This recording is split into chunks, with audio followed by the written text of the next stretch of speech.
Welcome to hit TV. నేను మీ నిర్మల. ప్రతిసారి చూస్తూ ఉంటాం కుంభమేళ.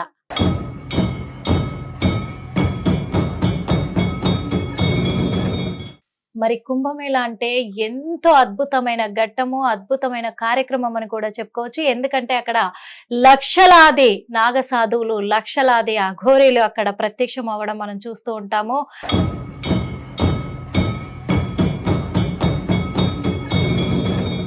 ఆ అఘోరీలు కూడా ఒక అండ పిండ బ్రహ్మాండమైన అవతారాలతో అక్కడ ప్రత్యక్షం అవుతూ ఉంటారు. ఆ తర్వాత మనకి ఎవ్వరికి కూడా కంటికి కూడా కనిపించరు. అసలు ఈ కుంభమేళ అంటే ఏంటి, ఎందుకు అక్కడ నాగసాధువులు అఘోరీలు ఆ కుంభమేళలో మాత్రమే కనిపిస్తారు, ఆ తర్వాత ఎటెళ్ళిపోతారు వీళ్ళంతా, కుంభమేళ అంటే ఎందుకు ఈ కార్యక్రమాన్ని నిర్వహిస్తున్నారు, కుంభమేళ అంటే అసలు ఎందుకు చేస్తారు, దేనికి చేస్తారు, ఈ విషయాలన్నీ కూడా మనము క్లుప్తంగా అడిగి తెలుసుకోవడానికి ఈ రోజు మన హిట్ టీవీ స్టూడియోలో నాగసిద్ధి నాగశాస్త్ర ప్రముఖులు శ్రీ వెంకటేశ్వర శర్మ గారు ఉన్నారు. అడిగి తెలుసుకునే ప్రయత్నం చేద్దాము. నమస్తే గురువుగారు. గురువుగారు, చాలా సార్లు అంటే చాలా మంది కూడా వీడియోలలోనే ఎక్కువ చూసే వాళ్ళు ఉన్నారు, అక్కడికి వెళ్లే వాళ్ళు చాలా తక్కువ ఉన్నారు. ఈ కుంభమేళ ఏంటి అనేది చాలా మందికి తెలియదు. ఓ కుంభమేళ అంటే స్వాములు వస్తారు, అడిగి అఘోరీలు వస్తారు, నాగసాధువులు వస్తారు, వాళ్ళు ఏదో చేసుకొని వెళ్ళిపోతారు, ఆటలు ఆడతారు, పాటలు పాడతారు, వెళ్ళిపోతారు, అంతే. అంతవరకే తెలుసు గురువు గారు చాలా మంది ప్రజలకి ఇప్పుడున్న జనరేషన్ లో. కాబట్టి అసలు ఈ కుంభమేళ అంటే ఏంటి గురువు గారు, ఇది తెలియాలి అందరికి. అందుకే మిమ్మల్ని మీ నుంచి మేము తెలుసుకోవాలని మిమ్మల్ని అడుగుతున్నాము. ఈ కుంభమేళ ఎందుకు చేస్తారు, అసలు ఏంటి కుంభమేళ? తప్పనిసరిగా కుంభమేళ అనేది 12 సంవత్సరాలకు ఒకసారి వచ్చేది కుంభమేళ. ఓకే గురువు గారు. 12 నదులకు మాత్రమే కుంభమేళ జరుగుతుంటుంది. ప్రతి సంవత్సరం కూడా మనం చేసుకుంటూ ఉంటాం. మరి 12 రాసులు, గురువు ఒక రాశి మారడానికి సంవత్సర కాలం పడుతుంది. ఓకే గురుగారు. సంవత్సరం మారినప్పుడల్లా కుంభమేళ జరుగుతూ ఉంటుంది. ఓకే. మరి ఇప్పుడు జరిగేది మహాకుంభమేళ. ఓకే. అంటే 144 సంవత్సరాలకు వచ్చేటువంటిది ఈ మహాకుంభమేళ. మహాకుంభమేళ. ఈ మహాకుంభమేళ చాలా విశేషం. ఓకే. ఎందుకంటే ఈ కుంభమేళాలో అన్ని రకాల దేవతలు, ఋషులు అందరూ కూడా ఆ త్రివేణి సంగమంలో ఖచ్చితంగా వచ్చి స్నానం ఆచరిస్తూ ఉంటారు. సామాన్యులు కూడా స్నానం ఆచరిస్తే మనం చేసిన పాపపుణ్యాల మొత్తం కూడా పటాపంచలైపోతుందని చెప్పి శాస్త్రం చెబుతూ ఉంది. మరి ఈ అర్ధ కుంభమేళ, కుంభమేళ, మహాకుంభమేళ 3 రకాలు. ఇది మహాకుంభమేళ. ఈ మహాకుంభమేళల విశేషం ఏంటంటే సాధువులు, నాగసాధువులు, మరి అఘోరీలు, ఇట్లా 4 రకాల సాధనలు ఉన్నాయి వీటిల్లో. మన తెలంగాణ ప్రాంతంలో, మన తెలుగు రాష్ట్రాల్లో ఏమంటారంటే వాళ్ళ సన్యాసులు అంటూ ఉంటాం. అవును. అంటే వాళ్ళని సర్వసంఘ పరిత్యాగులు, అంటే వాళ్ళ కర్మ వాళ్ళు చేసుకొని సన్యాసాశ్రమం స్వీకరిస్తారు. సన్యాసాశ్రమం స్వీకరిస్తే ఎటువంటి భవబంధాలు ఉండకూడదు. తల్లి కనపడితే తల్లితో మాట్లాడకూడదు, తండ్రి కనపడ్డా మాట్లాడకూడదు, తన కర్మ తనే చేసుకోవాలి, ఎటువంటి ఐహిక సుఖాలు ఉండకూడదు, ధనం మీద ఆపేక్ష ఉండకూడదు, మరి బంగారం మీద ఆపేక్ష ఉండకూడదు, ధర్మశాస్త్రం చదువుకోవాలి, ధర్మాన్ని అనుసరించాలి, ధర్మమే పాటించాలి, ధర్మమే బోధించాలి. ఇది సన్యాసాశ్రమంలో మన ప్రాంతంలో ఉండేటువంటి నియమాలు. మరి అటువంటి సన్యాసం తీసుకోవాలి అంటే మన తెలుగు రాష్ట్రాల్లో తీసుకోవాలి అంటే వేదం చదవాలి. వేదం చదివితే 12 సంవత్సరాలు సమయం పడుతుంది ఒక వేదానికి. తర్వాత శాస్త్రం. శాస్త్రం అంటే ఈ వేదానికి సంబంధించిన శాస్త్రం, ఏ పని ఎట్లా చేయాలి, ఏ పండగ ఎట్లా చేయాలి అనేది శాస్త్రం. తర్వాత న్యాయశాస్త్రం. న్యాయశాస్త్రం కూడా చదివితేనే సన్యాసాశ్రమం ఇస్తారు. వేదం, శాస్త్రం, న్యాయశాస్త్రం, తర్కం. తర్కం ఏంటయ్యా అంటే విత్తు ముందా చెట్టు ముందా అంటాడు. విత్తులోంచే చెట్టు వచ్చింది, చెట్టులోంచే విత్తు వచ్చింది, మరి దాన్ని వాదన కూర్చుంటే వాళ్ళు గెలవాలి, అది తర్కం అంటారు. ఇప్పటికి కూడా ఎవరికి తెలియదు. అవునమ్మా, ఇది ఎవరికి తెలియదు. మరి శృంగేరి జగద్గురు వాళ్ళ 4 పీఠాల వాళ్ళందరూ కూడా ఇవన్నీ శాస్త్రాలు చదివిన మహానుభావులు వాళ్ళందరూ కూడా. మరి వేదానికి 12 సంవత్సరాలు, శాస్త్రానికి 4 సంవత్సరాలు, న్యాయశాస్త్రానికి 4 సంవత్సరాలు, తర్కం చదవడానికి ఇంకో 4 సంవత్సరాలు. ఇవన్నీ చదవాలి. ఇవన్నీ చదివిన తర్వాత సన్యాసాశ్రమం అప్పుడు ఇస్తారు మహానుభావులకి. ఎవరికి పెడితే వాళ్ళకి ఎవరు, ఆ ఉన్న గురువులు ఎవరైతే ఉన్న వాళ్ళని దర్శించి వీడు సన్యాసాశ్రమం తీసుకుంటే వీడు ఇవన్నీ సాధించగలడం నమ్మకం కుదిరినప్పుడే వాడికి సన్యాసాశ్రమం నేర్చుకున్న తర్వాతనే సన్యాసాశ్రమం ఇస్తారు. ఎవరిని రాకముందు కూడా సన్యాసాశ్రమం ఇవ్వబడదు. మరి ఇటువంటి సన్యాసాశ్రమం ఇంత విశేషమైనటువంటిది. వాళ్ళు ధర్మాన్ని బోధిస్తారు. వాళ్ళకి మనం సర్వసంగ పరిత్యాగులుగా సాక్షాత్ పరమేశ్వర స్వరూపంగా మనం నమస్కారం చేస్తాం. ఇటువంటి శాస్త్రం చదువుకున్న వాళ్ళు వాళ్ళ కాళ్ళకు కూడా మనం దండం పెట్టక్కర్లా. ఇప్పుడు శృంగేరి స్వామి వారు ఉన్నారు, మనం శృంగేరి వెళ్ళాం అనుకోండి, ఇట్లా దండం పెడితే ఆయన దృష్టి ఇట్లా అన్ని ఇట్లా చూస్తూ ఉంటారు. వారు మొత్తం ఒక లుక్ వేస్తారు స్వామీజీ. ఆయన దృష్టి మన మీద పడితే మనం అనుకున్న పని అయిపోతుంది. అటువంటి తపశ్శక్తి సంపన్నులు మహానుభావులు వాళ్ళందరూ కూడా. మరి వాళ్ళకి అంత శక్తి సంపన్నం ఎట్లా వచ్చింది అంటే వాళ్ళు పరంపరగా ఆ శృంగేరిలో తపో ధనం తపోనిధి స్థలం అది. మరి 100 తరాల నుంచి అక్కడ తపస్సు చేస్తూ ఉన్నారు, గురు పరంపరంగా వస్తున్నది. అంత తపస్సు చేయడం వల్ల వాళ్ళ వర్చస్సు, వాళ్ళకి ఆ శక్తి, ఆ శాస్త్రం వస్తుంది. మరి దేశంలో ఎక్కడ సమస్య వచ్చినా శృంగేరి ఆధారం. ఎక్కడ ధర్మశాస్త్రం ఎటువంటి ప్రాబ్లం వచ్చినా శృంగేరి వెళితేనే ఆ శృంగేరిలోనే మన ఏదైతే సమస్య వచ్చిందో దానికి మార్గం వాళ్లే చెప్పగలరు. అన్నిటికీ కూడా అధిష్టాన పీఠం శృంగేరి. బదరి, శృంగేరి ఇవన్నీ 4 పీఠాల్లో, చతుర్పీఠాల్లో శృంగేరి ఒక పీఠం.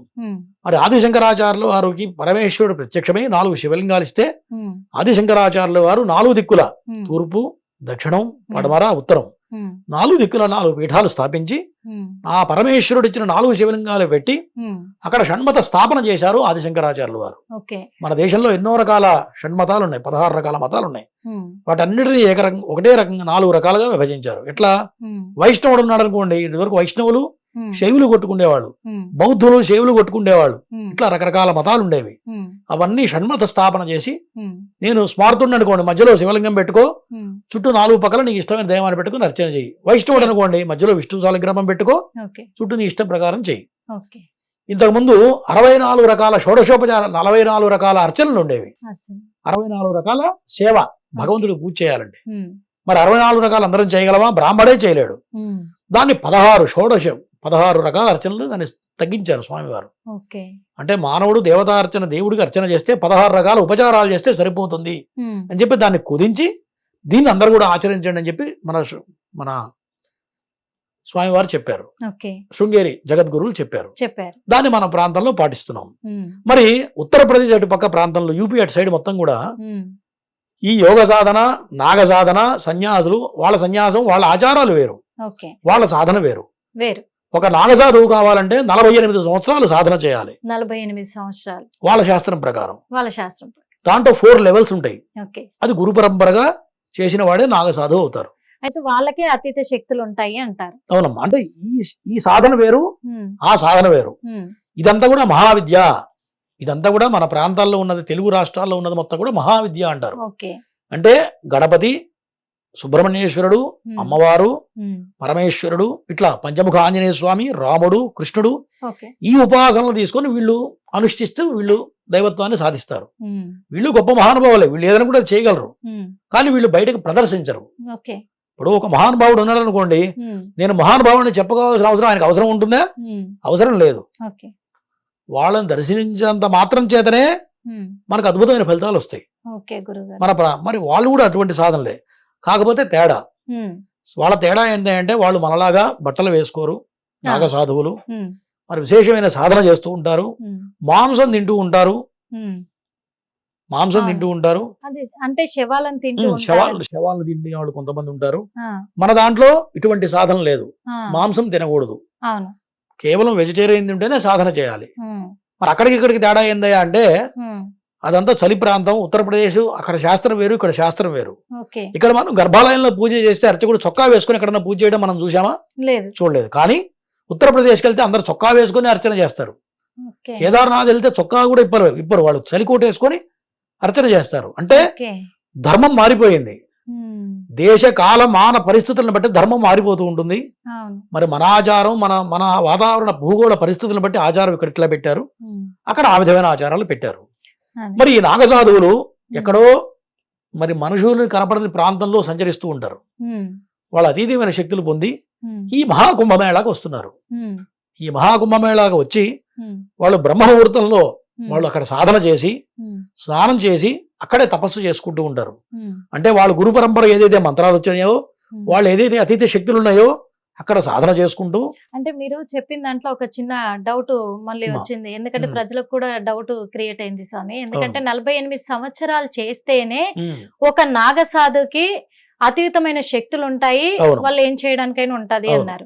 మరి ఈ మధ్య మనం చూసాము, చాలా వరకు కూడా మన తెలంగాణ రాష్ట్రంలోనే చూసాము, నేను నాగసాధుని, నేను అఘోరిని, నేను నాగసాధు సాధన చేశాను అని చెప్పేసి కొంతమంది, అంటే ఒకరే హల్చల్ అవ్వడం కూడా చూసాము, ఒక అఘోరిని, లేడీ అఘోరిని.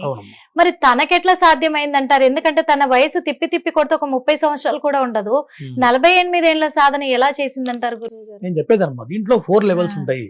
ఓకే, సన్యాసం తీసుకోగానే సన్యాసి మాత్రమే అవుతాడు. సాధన చేసినప్పుడే ఆ సాధనా క్రమంలో వాళ్ళకి అతీతమైన శక్తులు, దివ్యమైన శక్తులు ఆవాహిస్తాయి. సాధనా సాధ్యతే సర్వం. అది నిరంతరమైన సాధన చేసినప్పుడే, వాడు సాధన ప్రారంభం నుంచి కనీసం 48 సంవత్సరాలు చేసినప్పుడే నాగసాధువు అవుతాడు. వాళ్ళకి అదృశ్య శక్తులు వాళ్ళకి ఆవహిస్తాయి. అంటే ఇక్కడ మాయమై కేదార్నాథ్లో దర్శనం ఇవ్వాలంటే వాళ్ళు అదృశ్య శక్తి అక్కడ దర్శించగలరు, వాళ్ళు అక్కడ మాయమై ప్రయాగలో దర్శనం ఇవ్వగలరు. అటువంటి శక్తులు వాళ్ళకు ఉంటాయి. మీరు చూడండి, నాగసాధువులు ఏ రోజు కూడా మానవుడు కంట పడరు. వాళ్ళు ఎక్కడి నుంచి వస్తారో తెలియదు, ఎక్కడ మాయమవుతారో తెలియదు. వీళ్ళ గురించి ఎంతో మంది స్టడీ చేశారో, ఎంతో మంది వాళ్ళు ఫాలో అయిన వాళ్ళు ఉన్నారు. వాళ్ళు మనం చూస్తే కూడా కనుచూపు మేర వరకు కనపడుతూ ఉంటాడు, అక్కడికి వెళ్ళాక మాయమైపోతారు. కనుచూపు మేర కనపడుతూనే ఉంటాడు, చివరి సమయంలో మాయమైపోతారు. అది వాళ్ళ యొక్క శక్తి. ఇది దివ్యమైన శక్తులు ఎంతో మంది దర్శించారు. మన ప్రాంతంలో కూడా ఎటువంటి ప్రదర్శనలు చేసిన వాళ్ళు ఉన్నారు, చూసిన వాళ్ళు ఉన్నారు. కాకపోతే ఇప్పుడు జనరేషన్ కి తెలియదు కాబట్టి మరి అటువంటి మహానుభావులు నేను నాగసాధువునని ఎవరు చెప్పుకోరు. ఇప్పుడు వాళ్ళు ఎంతమంది ఉన్నారు, మహా ఉంటే మహాకుంభమేళాకు వచ్చే దాంట్లో ఒక 100 మంది మాత్రమే నాగసాధువులు ఉంటారు. మరి మిగతా వాళ్ళందరూ గురువు గారు, వాళ్ళందరూ కూడా ఇందాక మీరు చెప్పినటువంటి సాధువులు మాత్రమే. అంటే దీన్ని అనుసరిస్తూ వాళ్ళని అనుసరించే వాళ్ళు కొంతమంది ఉంటారు, వాళ్ళ శిష్యులు కొంతమంది ఉంటారు. వాళ్ళ గురువు గారులాగా వాళ్ళు విభూతి పూసుకొని, వాళ్ళ జటాజుటం పెంచుకొని అట్లా ఆయన్ని అనుసరిస్తూ ఉంటారు. ఒక శిష్య పరంపర కావాలంటే గురువుని ఆశ్రయిస్తేనే శిష్యుడు తయారవుతాడు. ఆ శిష్యరికం గురువు ఎట్లా ఆదరిస్తాడా అంటే వీడిని ఫస్ట్ వీళ్ళకి కొన్ని పరీక్షలు పెడతారు. వీడు మనల్ని ఎగ్గగలుగుతాడా లేదా, వీడి స్థాయికి రాగలుగుతాడా లేదా, అంతే కదా. ఒక కోర్స్ కావాలంటే, ఒక ఇంజనీరింగ్ చేయాలంటే బేసిక్ గా ఇంటర్మీడియట్ చదవాలి, ఎంఈసీ చదవాలి, ఇంజనీరింగ్ 4 years చదవాలి. ఇది కూడా అంతే. ఆ లెవెల్స్ ప్రకారం వాళ్ళు ముందుకు వెళుతూ ఉంటారు. ఇది సాధనలో భాగం. మరి ఎవరు పడితే వాళ్ళు విభూతి పూసుకొని ఒంటి నిండా నేను నాగసాధువుని అని చెప్పుకోవడం అనేది వాళ్ళందరూ కూడా దొంగ సాధువులు మాత్రమే. నాగసాధువులు భౌగోళికంగా ఎవరికి కనపడరు. వాళ్ళు ఎక్కడుంటారో కూడా ఎవరికి అర్థం కాదు. వాళ్ళు హిమాలయాల్లో తపస్సు చేసుకుంటూ, మరి కొన్ని గుహలలో తపస్సు చేసుకుంటూ వాళ్ళు జీవిస్తూ ఉంటారు. వాళ్ళకి ఈ ఐహికమైన సుఖాలు అవసరం లేదు, డబ్బుతో పని లేదు, ఈ మాయమాటలతో పని లేదు, ఈ జనాలతో పని లేదు. వాళ్ళకి పని ఏంటయా అంటే కేవలం పరమేశ్వరుడికి దగ్గరగా వాళ్ళు అనుభూతి చెందుతూ ఆ ఉపాసన చేస్తూ సాక్షాత్ పరమేశ్వర స్వరూపాన్ని ధరిస్తారు వాళ్ళు. ఆ మానవుడే సాక్షాత్ పరమేశ్వరులాగా. ఒక నాగసాధువు జటాజూటం పెంచి ముడేస్తాడు, మెళ్ళలో పాములతో ఆడుకుంటూ ఉంటాడు, పెళ్ళం పాములు వేసుకుంటూ ఉంటారు. వాళ్ళు సాక్షాత్ పరమశివుడా అన్న విధంగా వాళ్ళు కనపడుతూ ఉంటారు. కుంభమేళలోనే చూస్తూ ఉంటాం గురువు గారు. ఇటువంటి మహానుభావులు వేళ మీదే చెప్పొచ్చు, చాలా తక్కువ మంది వస్తారు. వాళ్ళందరూ కూడా బ్రహ్మ ముహూర్తంలోనే అక్కడ స్నానం చేసి వాళ్ళు కొన్ని గుడారాల్లాగా ఏర్పాటు చేసుకుంటూ ఉంటారు. ఆ గుడారాల్లో వాళ్ళు తపస్సు చేసుకుంటూ ఎవరన్నా మనలాంటి వాళ్ళ దర్శనం ఇస్తూ ఉంటారు. వాళ్ళు కొన్ని బోధనలు చేస్తూ ఉంటారు. ఆ బోధనలు వినడానికి కూడా అదృష్టం ఉండాలి. అటువంటి మహానుభావాలను దర్శించాలంటే కూడా అదృష్టం ఉండాలి. సామాన్యుడికి వాళ్ళు కంటపడరు. మీరే అన్నారు ఇందాక, ఎన్ని వేల మంది కనపడుతున్నారు గురువు గారు, దీంట్లో నాగసాధువు ఎవడు, నిజమైన సాధువు ఎవరు, దొంగ ఎవడు అని మనకు అర్థం కాదు. మరి అటువంటి నాగసాధువులు దర్శనం ఇవ్వాలంటే మనకు పూర్వజన్మ సుకృతం ఉండాలి. ఒక మంచి గురువుని ఆశ్రయించాలంటే పూర్వజన్మ సుకృతం ఉండాలి. మరి సామాన్యంగా దొరికే విషయం కాదు. అది గురు పరంపరగా వచ్చేటువంటి సాధన. పూర్వజన్మలో ఏదో లింక్ ఉంటేనే, వాళ్ళకి మనకు లింక్ ఉంటేనే వాళ్ళు దర్శనం ఇస్తారు తప్ప మనం వెళ్ళినా కూడా వాళ్ళ దర్శనం కారు. వాడు దర్శనం ఇవ్వాలంటే మన యోగం ఉంటేనే దర్శనం అవుతారు. నాకు కూడా గొప్ప గొప్ప గురువులతో నేను సాధన చేసి ఉన్నా. నేను పెద్ద బాల శిక్ష కూడా మహానుభావుడి దగ్గర నేర్చుకున్నా. అట్లాగే నేను చేసిన ఉపాసనా క్రమంలో కూడా గొప్ప గొప్ప వాళ్ళతో నేను వాళ్ళ ఉపాసన, వాళ్ళ దగ్గర నుంచి నా అదృష్టం అటువంటిది. వాళ్ళ దగ్గర ఉపాసన తీసుకొని సాధన చేసుకుంటూ వస్తున్నా. నాకు కూడా మనసులో ఉంది, రేపు ప్రయాగ వెళితే ఖచ్చితంగా ఎవరో ఒక మహానుభావుడు దర్శనం ఇస్తాడని చెప్పి నా మదిలో తలుస్తూ ఉన్నది. అవునా, మరి 4వ తారీఖు ఆల్రెడీ ఫ్లైట్ బుక్ చేసుకున్నాం. ప్రయాగ, కాశీ, ప్రయాగ అన్ని కూడా అటు నేపాల్ వరకు కూడా ట్రిప్ పెట్టుకున్నాం. 4వ తారీఖు మేము వెళుతూ ఉన్నాం. మరి ఎటువంటి గురువులు ఏ విధంగా దర్శనమిస్తారో తెలియదు. అంటే ఇదే డౌట్ నాలో కూడా ఉంది గురుగారు. ఏంటంటే మరి అక్కడ కొన్ని లక్షలాది మంది స్వాములు, అఘోరీలు, నాగసాధువులే ఉంటారు. అంత చూస్తుంటే ఆ విజువల్స్ చూస్తుంటేనే కిటకిటలు ఆడిపోతుంటాయి. అలాంటి సిచ్యువేషన్ లో అంతమంది అక్కడ ఉన్నప్పుడు సామాన్య ప్రజలు కూడా అక్కడికి వెళ్తూ ఉన్నారు. కుంభమేళకి వెళ్ళొస్తామంటారు. మరి వీళ్ళకి అక్కడ దర్శనం అవడం సాధ్యమే అంటారా అసలు? అదే చెప్పా కదా, పూర్వజన్మ సుకృతం ఉంటే గాని నాగా సాధువు కనపడడు. దీంట్లో కొంతమంది దొంగ భావాలు, దొంగ సాధువులు ఉన్నారు. వాళ్ళ విషయంలో మన అందరం కూడా చాలా జాగ్రత్తగా ఉండాలి. దీంట్లో కొంతమంది 4 levels అని చెప్పాను మీకు. సాధువు వేరు. సాధువు అంటే వాడు కాషాయ వస్త్రం వేసుకొని అందరిని వదిలేసి ఏదో జీవనం చేసుకుంటూ ఏదో బయట ఏది దొరికింది, ఏ పదార్థం దొరికితే తిని సామాన్యంగా బ్రతుకుతారు వాళ్ళంతవరకు. వాళ్ళని సాధువులు అంటాం. సామాన్య జీవితం. తర్వాత తపస్సు చేసి నేను చెప్పిన 4 levelsకి వెళ్ళే వాళ్ళు నాగ సాధువులు. దీంట్లో అఘోరాలు. ఈ అఘోరాలు అనే వాళ్ళు శవాలను తింటాం, వాళ్ళ సాధన వేరు.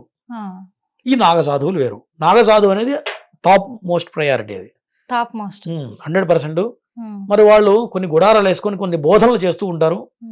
మరి అది వినడానికి కూడా మన యోగా ఉండాలి. సామాన్యంగా దొరికేటువంటి ఈ కుంభమేళలో ఏం చేస్తారు గురువు? ఈ నాగసాధువులు ఏం చేస్తారని మీరు అడుగుతున్నారు, అంతేనా? నాగసాధువులు ఏం చేస్తారు? ఈ వెళ్ళిన సామాన్య ప్రజలు కూడా అక్కడ ఏం చెయ్యాలి? ఇది చాలా మంచి ప్రశ్న అమ్మా. ఇది మహాకుంభమేళ. ఈ మహాకుంభమేళ ఎన్ని జరుగుతుంది? ఇందాక చెప్పినట్టుగా చాలా సంవత్సరాల తర్వాత జరిగేటువంటిది మహాకుంభమేళ. వీళ్ళు ప్రతి సంవత్సరం కూడా ఈ కుంభమేళాకు వచ్చి వాళ్ళ దివ్య శక్తులతో అదృశ్య రూపంలో వచ్చి స్నానం చేసి అక్కడ తపస్సు చేసి ఒక కుంభంతో వీళ్ళు నీళ్లు తీసుకెళ్తారు. త్రివేణి సంగమం నుంచి నీరు తీసుకెళ్లి అక్కడ సాధన చేస్తారు. మళ్ళీ అక్కడ కొన్ని రకాల ద్రవ్యాలు తీసుకుని అక్కడ చేసిన ఏదైతే కుంభంలో ఒక కుంభం ఏర్పాటు చేసుకుని అక్కడ తపస్సు చేస్తారు. ఆ ద్రవ్యం తీసుకొచ్చి మళ్ళీ ఈ త్రివేణి సంగమంలో కలుపుతారు. ఆ కలిపిన ద్రవ్యంతో మనం గనక స్నానం చేస్తే వాళ్ళు చేసిన దివ్య శక్తులన్నీ కూడా కొంత అంతరావు కానీ కొంత వాళ్ళు చేసిన పుణ్యం అనేది మనకి సంప్రాప్తం అవుతూ ఉంటుంది. ఇందాక చెప్పిన 2 విధాల్లో వీళ్ళందరూ కూడా యాంటీ క్లాక్వేజ్.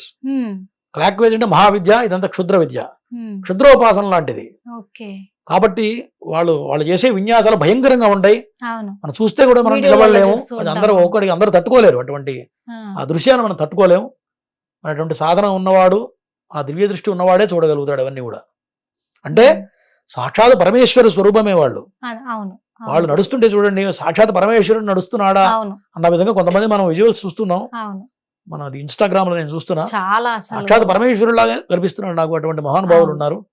వాళ్ళ దర్శనం అయినంత మాత్రం చేతనే మనం అనుకున్న కోరికలు నెరవేరుతాయి. మళ్ళీ అందులో కూడా ఆ వీడియోలలో కూడా అందరిని చూస్తే ఇది అనిపించట్లే, కొంతమందిని చూస్తే మాత్రము అసలు నిజంగా దేవుడే నడిచొస్తాడా, ఇలా ఉంటాడేమో, సాక్షాత్ పరమేశ్వరుడు ఆయన కళ్ళ ముందు దేవుడు వస్తే ఇలా ఉంటాడేమో అనే ఇదిలో కనిపిస్తూ ఉంటారు. అదే గురువు గారు, ఇంతమంది అక్కడికి వెళ్తూ ఉంటారు కదా, మరి ఈ కుంభమేళలో ఎలాంటి నియమాలు పాటించాలి, అక్కడ స్నానము ఎలా ఆచరించాలి? ఎందుకంటే అంత పవిత్రమైంది కదా గురువు గారు, అది అందరూ తెలుసుకొని అక్కడికి వెళ్ళాల్సిన విషయం. అది గురువు, ఈ కుంభమేళాలో కొన్ని నియమాలు తప్పనిసరిగా పాటించాలి మానవుడు. ఓకే గురువు గారు. మరి నిద్రలేచి మనకి ఏదో అకామిడేషన్ ఎక్కడో ఏర్పాటు చేసుకుంటాం, లేదంటే మన గుడారాల్లో కూడా ఇప్పుడు మన యోగి ఆదిత్యనాథ స్వామి చాలా అద్భుతంగా ఏర్పాట్లు చేస్తున్నారు. కనీసం 40 కోట్ల మంది ఎస్టిమేషన్ తో చాలా అద్భుతంగా పట్టపగలు ఎట్లా ఉందో అట్లా ఏర్పాట్లు చేస్తున్నారు.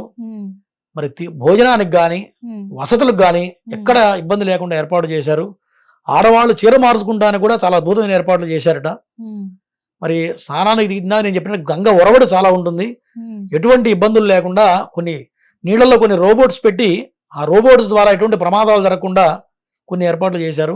లోపల ఇసుక కూడా మొత్తం లెవెల్ చేసి ఒకటే లెవెల్లో మనం స్నానం ఆచరించేటట్లుగా సామాన్యుడు చిన్నపిల్లలకు కూడా ఇబ్బంది లేకుండా ఏర్పాటు చేయడం జరిగింది. మరి మనం ఏదైతే అకామిడేషన్ లో వెళ్తామో స్నానం చేయకుండా డైరెక్ట్ గా పోయి గంగలో మునగకూడదు. తల మీద స్నానం చేసి కాలకృత్యాలు చేసుకొని బ్రష్ చేసి స్నానం చేసిన తర్వాత ఉతికిన బట్టలతో వెళ్ళటం 2వ పద్ధతి. లెక్క ప్రకారం తడి బట్టలతోనే వెళ్ళిపోవాలి. మరి చలికాలం కాబట్టి మరి తట్టుకోలేని వాళ్ళు, వృద్ధులు, పెద్దవాళ్ళు, చిన్నపిల్లలు ఉంటారు కాబట్టి ఎగ్జామ్షన్ ఏంటయ్యా అంటే చేయలేని వాడికి మాత్రం ఉతికిన వస్త్రాలు కట్టుకొని స్నానం చేసిన తర్వాత ఆ మంచాన్ని తాకకుండా, మనం ఏదైతే పడుకుంటాం మంచాన్ని కూడా తాకకుండా చక్కగా బట్టలు పక్కన పెట్టుకొని మరి స్నానం చేసి ఉతికిన వస్త్రాలు కట్టుకొని చక్కగా వెళ్ళి అక్కడ సంకల్పం తీసుకోవాలి. ఓకే. త్రివేణి సంగమం విశేషమైన మహాసంకల్పం ఉంటుంది, చాలా అద్భుతమైన సంకల్పం ఉంది.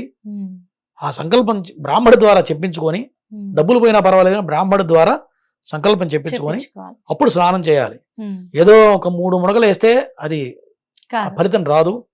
అక్కడ కొంతమంది బ్రాహ్మలు ఉంటారు, ఆ బ్రాహ్మల ద్వారా వాళ్ళెంతో దక్షిణ ఇచ్చి వాళ్ళకి మాట్లాడుకొని సంకల్పం చేసి త్రివేణి సంగమంలో స్నానం చేస్తే ఇంత అద్భుతమైన ఫలితాలు. వాళ్ళ నాగసాధువులు చేసిన సాధనలో ఒక అణుమాత్రం మనకు వచ్చినట్లయితే, మనకి నేను చెప్పినట్టుగా మరి ఈ వరద ఎక్కడి నుంచి వస్తాయంటే శివుడు జటాజూటం నుంచి వస్తుంది ఈ వరద, గంగ.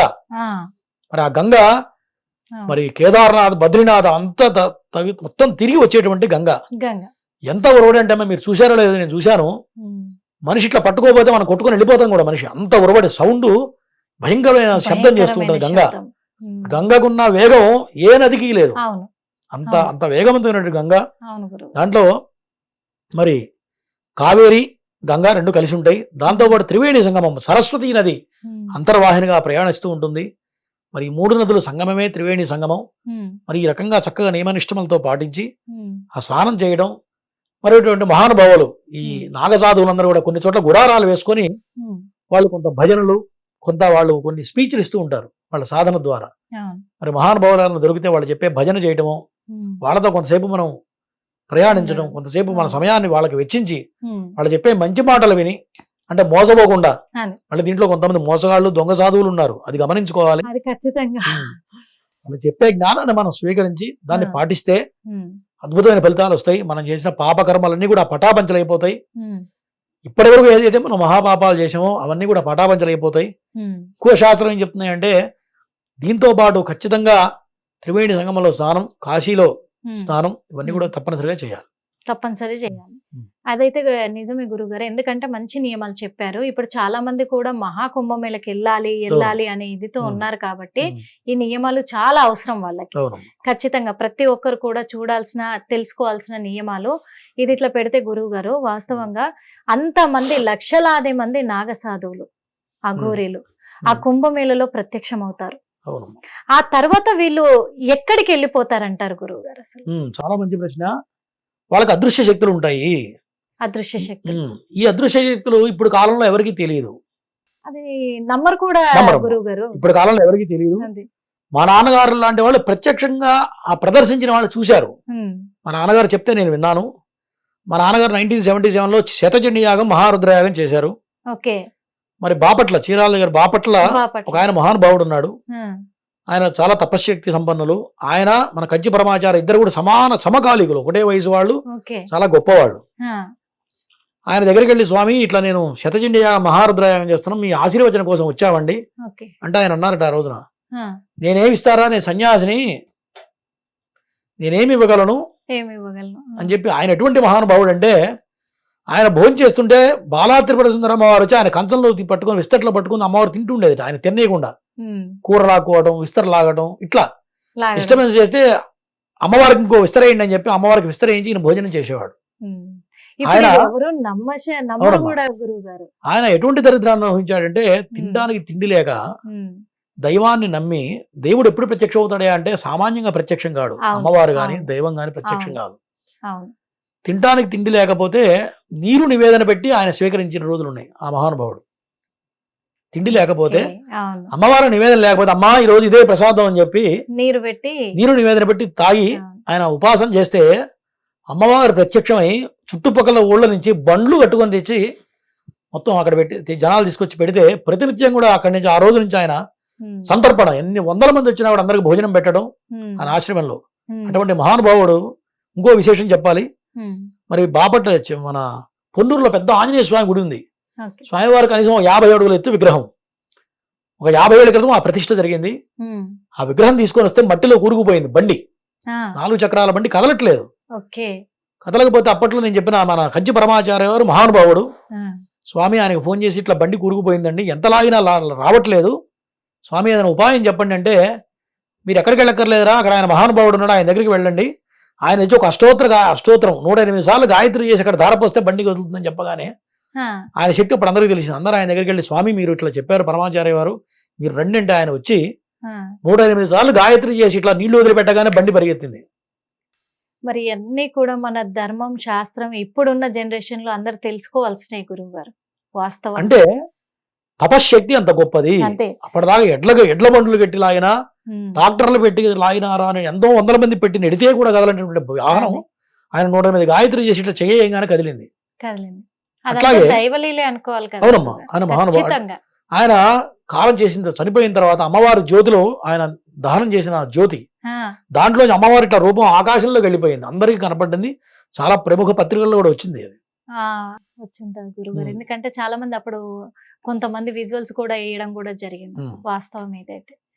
ఎందుకంటే మన ధర్మాన్ని మన శాస్త్రాన్ని చాలా మంది నమ్మట్లేరు కాబట్టి ఇవన్నీ కూడా తెలుసుకోవాలి. అప్పట్లో ధర్మాన్ని శాస్త్రాన్ని గౌరవించి గౌరవంతో సాధన చేసేవాళ్ళు ప్రతి ఒక్కరు కూడా, కాబట్టే దేవుణ్ణి చూడగలిగారు. కానీ ఇప్పుడు ఆ ధర్మాన్ని శాస్త్రాన్ని ఎవరు కూడా నమ్మట్లేదు గురుగారు, అందుకే ఇలాంటి అనర్థాలు జరుగుతున్నాయేమో. గురుగారు ఇప్పుడు మీరు ఎగ్జాంపుల్ ఒకటి చెప్పారు, అనుభవం స్వయంగా అనుభవించింది. ఎందుకంటే ఇలా డబ్బులు కూడా 2 లక్షలు ఇలా రెడీగా పట్టుకొని ఉన్నారు అని చెప్పేసి, ఇదే కోణంలో మేము కూడా నేను మధ్యలో డైవర్ట్ అయిపోయింది అది. ఓకే. మరి మా నాన్నగారు 1978లో స్వామి ఇట్లా శతచండీ యాగం రుద్రాయం చేస్తున్నా, మీ ఆశీర్వచనం కావాలని వెళ్ళి అడిగితే, నేనేనే ఇవ్వగలరా సన్యాసిని నేను, బాపట్ల లేదా గుంటూరులో ఒక సుబ్బారావు అనే వ్యక్తి ఉన్నాడు, 2 లక్షలు ఇస్తాడు తీసుకో అని చెప్పారు. మరి అక్కడి నుంచి కరెక్ట్ 40 కిలోమీటర్ల మాత్రమే. అదే కారులో బయలుదేరి ఇక్కడికి వచ్చేటప్పటికి ఆ సుబ్బారావు 2 లక్షలు చేతిలో పట్టుకొని రెడీగా ఉన్నారట. ఇట్లా కార్డు ఇమ్మన్నారు స్వామివారు అని చెప్తే, లేదండి ఇప్పుడే స్వామివారు వచ్చి చెప్పి వెళ్ళారండి, అందుకనే డబ్బులు పట్టుకుని రెడీగా కూర్చున్నాను, మీరు వస్తారని చెప్పారు, స్వామివారు ఇప్పుడే వెళ్ళారు, మీరు వచ్చారని చెప్పాట. చూడండి, అక్కడ ఉన్న వాళ్ళు ఇక్కడ ప్రత్యక్షమయ్యారు. కారులో వస్తేనే మా నాన్నగారికి మరి గంట సమయం పట్టింది. మరి ఆ స్వామివారు ఆయన అదృశ్య రూపంగా ఈయనకు వచ్చే సుబ్బారావు అనే వ్యక్తికి చెప్తే ఈయన 2 లక్షల రూపాయలు పట్టుకుని రెడీగా ఉన్నారట. మరి దివ్య శక్తి అంటారా ఏమంటారు? అదైతే నిజమే. ఇది ప్రత్యక్ష నిదర్శనం, మా నాన్నగారు అనుభవించినటువంటి అనుభవం ఇది. ఎందుకంటే నాకు మీరు ఇప్పుడు చెప్తున్నారు కాబట్టి, టాపిక్ వచ్చింది కాబట్టి అడుగుతున్నాను గురువు గారు. మరి పుట్టపర్తి సాయిబాబా గారి విషయంలో కూడా ఇలా అదృశ్య శక్తులు ఉన్నాయి అని చెప్పేసి విన్నాం మేము.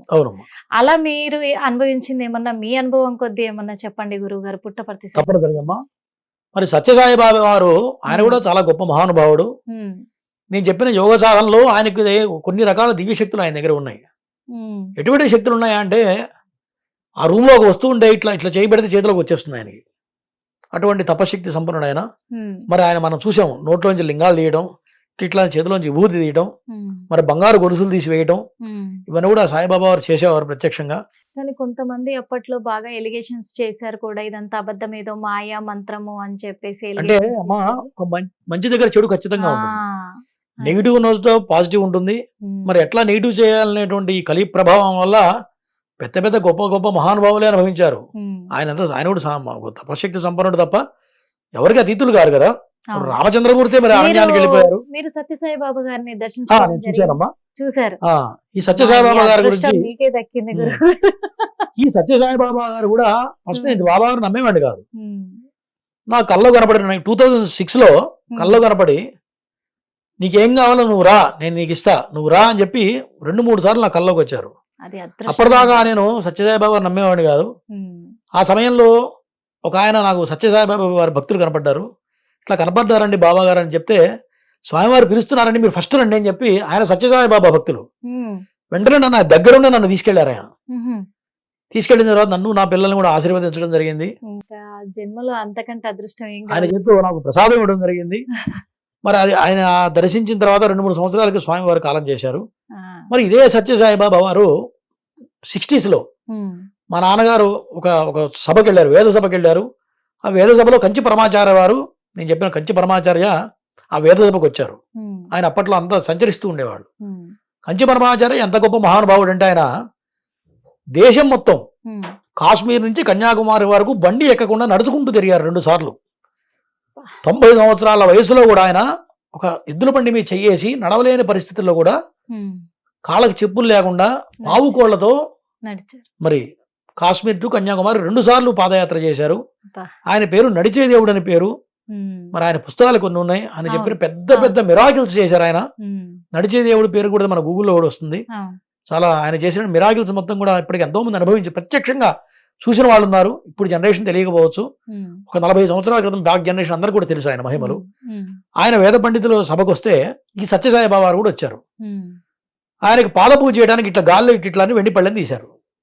అవును, సత్యసాయి మేము బాబా వారు, వీడియోలలో చూసాం. అవునమ్మా, ఇట్లా అనగానే వెండి పళ్ళెం వచ్చింది. అవును.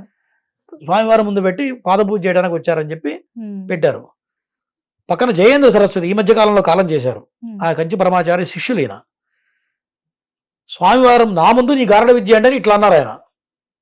జయేంద్ర సరస్వతి ఇట్లా అనగానే పళ్ళెం మాయమైపోయింది. ఓకే. ఆయన ఏమన్నారంటే నా ముందు నీ గారడ విద్యలేంటి అనగానే ఈ పళ్ళెం మాయమైపోయింది. ఉమ్, అంటే ఆయన గొప్పవాడా ఈయన గొప్పవాడా అంటే ఒక స్థాయిలో సత్యసాయి బాబా గొప్పవారే, ఉమ్, ఈయనకన్నా గొప్పవారు కంచి పరమాచార్య ఆయన శిష్యులు జయేంద్ర సరస్వతి. ఉమ్. అంటే ఇవన్నీ కూడా సాధనలో లెవెల్స్ అన్నమాట. అది అంతే కదా. ఒక పెద్ద గురువు దగ్గరికి వెళ్ళి మనం పిల్లి గంతులు వేస్తే ఎట్లా ఉంటుంది, గురువు గారు కోపం వస్తుంది. ఇది కూడా అదే జరిగింది. అట్లా అది ఖచ్చితంగా. ఆ సత్యసాయి బాబా వారు కూడా మహానుభావులు. ఉమ్. ఇట్లా ఇవన్నీ కేటగిరీస్ అమ్మా. అవును, అదైతే నిజమే గురువు గారు. మరి కుంభమేళ గురించి, కుంభమేళ ఎందుకు చేస్తారు, కుంభమేళలో పాటించాల్సిన నియమాలు ఎలాంటివి, కుంభమేళలో స్నానం ఎలా ఆచరించాలి, ఆ స్నానం ఆచరించిన తర్వాత వచ్చే ఆ అదృష్టం ఎలాంటిది, ఆ ఫలితాలు ఎలాంటివి అనేది క్లియర్ గా చెప్పారు. విన్నారు కదా. మరి కుంభమేళకి వెళ్ళే ప్రతి ఒక్కరు కూడా సామాన్యులు ముఖ్యంగా గుర్తుపెట్టుకోవాలి. వీళ్ళు మాత్రం ఖచ్చితంగా కాలకృత్యాలన్నీ కూడా పూర్తి చేసుకొని స్నానం ఆచరించి ఉతికిన బట్టలు మాత్రమే ధరించి వాళ్ళు పడుకున్న పడకను కూడా అంటే ఆ మంచాన్ని కూడా తగలకుండా వెళ్ళిపోయి అక్కడ త్రివేది సరస్సులో మాత్రం నదిలో మాత్రము స్నానాన్ని ఆచరించాలి. ఇది ఖచ్చితంగా పాటించాల్సిన నియమాలు. అక్కడ అన్ని ఏర్పాట్లు కూడా ఘనంగా చేశారు. మరి వెళ్ళే వాళ్ళందరూ గుర్తుపెట్టుకొని మంచిగా కూడా క్షేమంగా వెళ్ళి క్షేమంగా ఇల్లు చేరుకోవాలి. హ్యాపీగా కుంభమేళలో మాత్రం చాలా సంతోషంగా వీళ్ళు అందరూ కూడా పాల్గొనాలనుకునే భక్తులందరూ పాల్గొనాలని కోరుకుంటున్నాము.